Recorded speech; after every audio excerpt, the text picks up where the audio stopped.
Hello, everyone. Welcome to Everything Arsenal, and welcome to another episode of the January Transfer Show. Now, obviously, as I said yesterday, the transfer window is officially opened. Usually, the January transfer window doesn't see a lot of movements, especially not for us. Over the years, we've signed some really poor players in January, people like Denis Suarez, terrible. But we have signed players like Aubameyang in January, and they've definitely worked out for us. Maybe not recently, but Aubameyang was always a good signing because it really did help us for the first 3 years. So today I'll be discussing the striker position. That is one position we definitely need to sort out. Aubameyang, as I mentioned already, he's already headed to the African Cup of Nations. And even if he was here, he's out of favor, he's not being picked.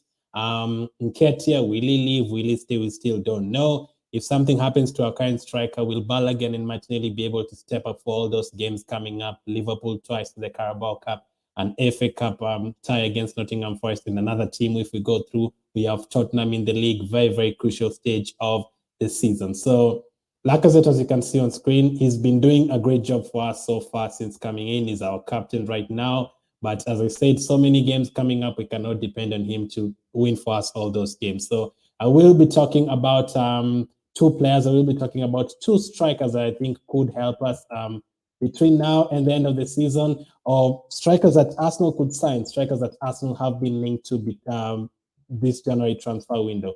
Will they join? I'm still not sure, but I'll just be discussing how I feel about them joining Arsenal. Will they be good signings? Will they be bad signings? So let's get straight to it. Before that, let me know in the comment section, do you want to buy a striker? Which strikers would you want? Do you want a striker on loan, or do you want a permanent striker? So first striker I'll be talking about is a guy you can see on screen alongside Lacazette, Dusan Vlahovic.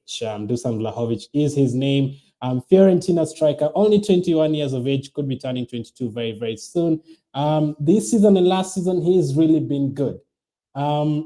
We are currently being targeted with a lot of young players. Obviously, last season we signed Tomiyasu. At the beginning of the season, we signed Tomiyasu, Ramsdale, Lokonga, all very young players. Ben White, Odegaard, all very young players. So if we stick to that mode and to that culture of signing young players, then Dusan Vlahovic is a really, really good player to go for. I think January could be the best time to sign him, because by the end of the season, I do expect him to be linked to several other teams like Chelsea. Let's say if it doesn't go correct with Lukaku, they could be in for him. United, when they lose Cavani, they could be in for him.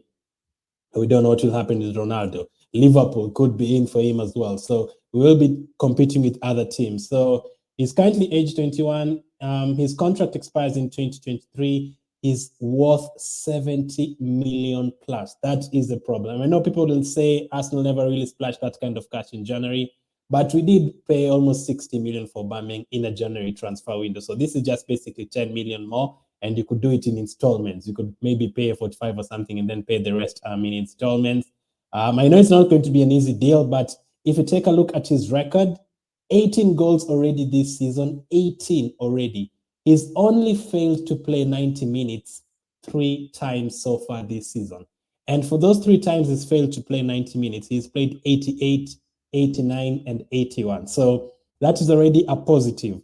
A striker who can play majority of the games. We know Lacazette cannot really play all of the games. So if we can get someone to help out Lacazette, I don't know if Lacazette is going to leave at the end of the season. So if you get someone like Vlahovic to play alongside Lacazette as Lacazette finishes his career at Arsenal and then leaves Vlahovic to be in the team, that would be great. So he's very, very good. 18 goals inside already this season. Serie A, he's banging in the goals. And I'm not done yet.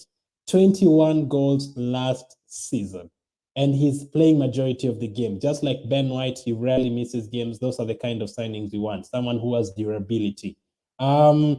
The positives from him, he's very young, as I said, he's very energetic, and he'll add something that we don't have in the team currently, and that is a target man. You remember we usually did have Giroud back in the day. Every time we were 2-1 down, we'd just bring him on, and then we hope for a cross, and then he'd actually help us with something different in the team. We see how the number of crosses Tierney puts in, the kind of crosses he puts in, Tavares, Tomiyasu as well. But there's really never anyone to head them in, because Lacazette is never really ahead of the ball. Aubameyang is not that great from headers. Nketaih is not really a threat from headers. But Vlahovic being a target man, he'll definitely bring that to us. So Vlahovic is the first striker we could get. Will we pay 70 million? Would you pay 70 million for him? Let me know in the comment section if you would. And make sure to hit the like button. I'd really appreciate it. On the road to 10,000 subscribers as we go to the second player, and his name is Jonathan David. Now, this one plays for Lille. I used to play in Belgium a couple of seasons ago. I've followed him in the Champions League because I do play the Champions League fantasy, and he scored in 3 back-to-back Champions League games. He's also just about to turn 22, very young, just like Vlahovic. Again, if we stick to that model, we can get him. He's cheaper than Vlahovic. He will cost you around 30 to 50 million. He's coming from Lille. So the reason why this one looks more, the 2-3 reasons why this one looks more realistic is, one is 30 to 50 million pounds, you could get him. Number 2 is our business with Lille over the years has been really good. Like, you remember, Nicolas Pepe used to play for Lille. We've done business with them before, although the 72 million doesn't look really good business for us right now, but we did sign him from there. Let's also not forget Gabriel. We also signed Gabriel from Lille as well. So our business, our relationship with Lille transfer-wise is pretty good. So we've signed 2 players from there the last couple of seasons.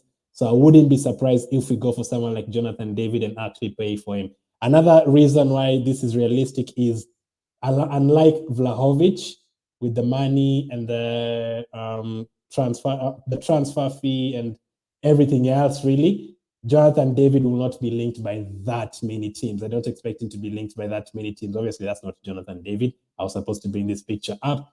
Jonathan David is very young, cheap, and also not being linked by way too many teams. Like Vlahovic could be linked by like 20 teams, but for this guy, I expect him to be linked by a few teams, maybe 5 to 6 teams, and we could possibly get him, hopefully. So this guy and Vlahovic, this guy plays in the Champions League. Maybe that's another reason we might not get him. Did Lille go through? Yeah, Lille will actually play against Chelsea in the Champions League. So if we don't sign him in January, we can get a view of him when he plays Chelsea in the last 16 of the Champions League, if we could go for him at the end of the season. So Jonathan David is the second striker.